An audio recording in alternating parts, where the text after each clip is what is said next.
regression is appropriate for data that we have? Well, one of the things that we're going to look at for this is something called the residual plot. And what we're looking to do is we're looking to see how data differs from a regression equation. So a regression line describes the overall pattern of a linear relationship. We can see departures from that pattern by looking at the residuals. So this residual plot is going to be a scatter plot of the residuals against the explanatory variable. So if this is our data, non-exercise activity, that is our explanatory variable, the amount of fat gain, that was our response variable, our residual plot looks like this. So 0 would be the data point is exactly on our regression line. Positive residuals are above, negative residuals are below. And this plot represents how far off from our predicted values our data actually is. When we're looking at these, we are looking for a residual plot that doesn't have an obvious pattern, and the residuals should be relatively small. So they should be close to that 0. They shouldn't be residuals of 10. So if we had this residual plot, that has a distinct pattern. What that means is that a line was not a good model for our data.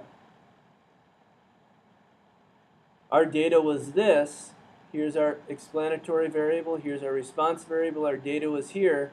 We have a fairly strong correlation. We could use a linear model. But in looking at the residual plot, we see that the residuals aren't randomized here. So a linear model isn't good. This looks like it might be a quadratic model where it's like negative 2x squared, something like that. And what we look at sometimes is we use the standard deviation of the residuals to tell how far off are we. Are we really relatively small in size? So the standard deviation of the residuals is going to be the residuals squared, added up, divided by n minus 2. And you might be thinking, whoa, wait a minute here, Mr. Schnapp.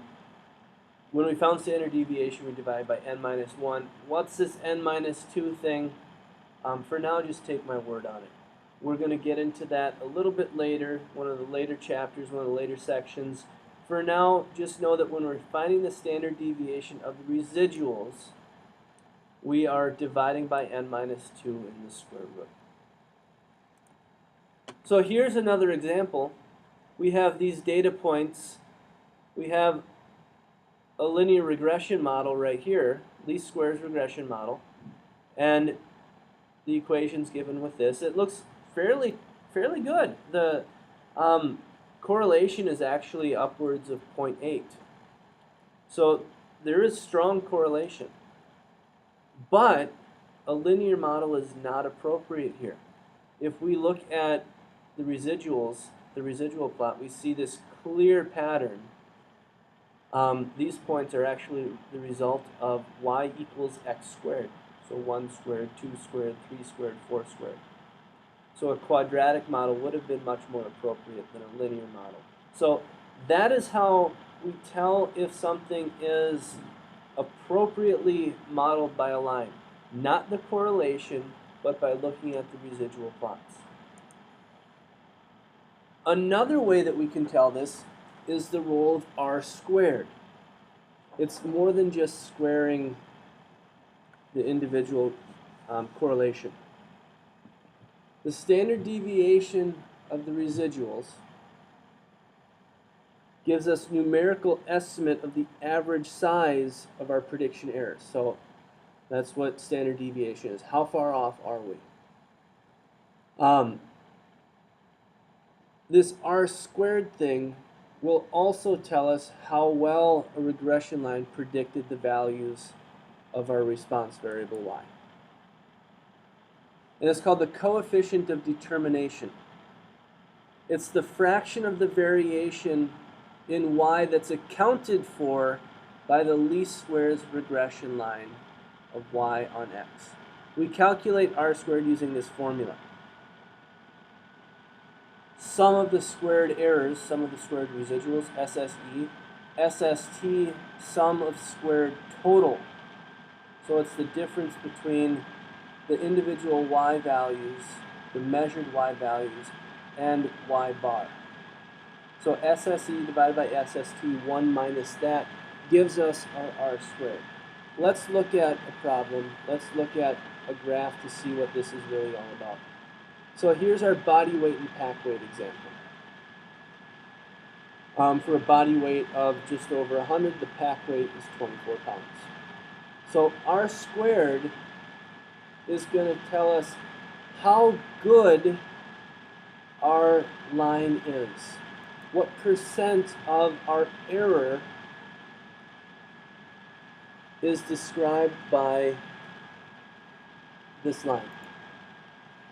So if we needed to predict a backpack weight, if I knew somebody new was coming to class, or coming to hike, and I needed to know how heavy is their backpack going to be, but I had no idea about how big they were, I could just say, I'll use the average backpack weight. That's going to be my prediction. And we can look at the residuals from that prediction. That's our SST. How far off from the average value is each data? So 24 minus our average squared. And we add on the next square, and then we add on the next one, and that sum is going to be our SST. Then we look at our squared residuals. So we take each residual and square it and add them together. That's our SSE.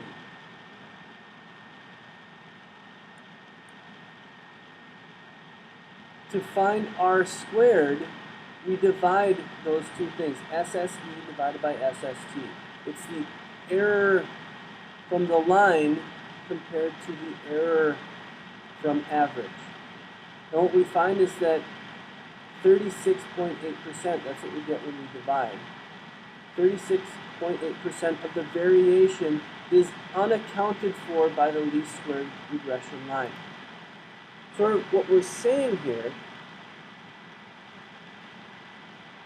is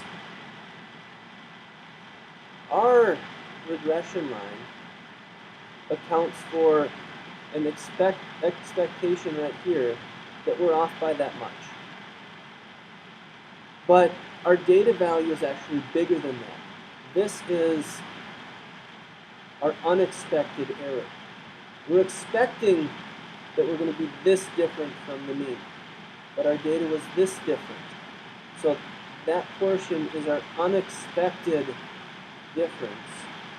And we're finding what percent of the variation from average is unaccounted for by the least squared regression line. Well, if that's the percent that's unaccounted for it, we can do 1 minus that to get r squared. So 63.2% of the variation in backpack weight is accounted for by the linear model relating pack weight to body weight. The closer this percentage is to 1, the better our model is.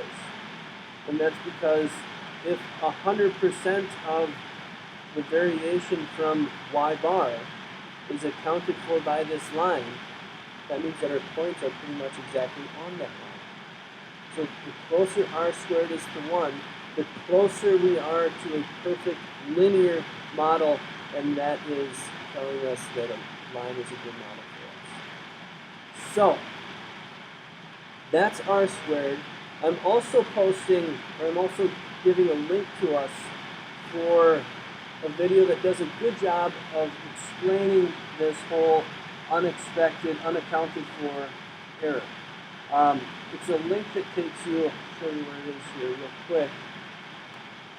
It's a link that's going to take you to this video by Z Statistics, Regression 1. I'm having you start at 519. It does a real good job talking about what SSE, SST, and what the R squared is all about. So take a look at this video also. It's a good one.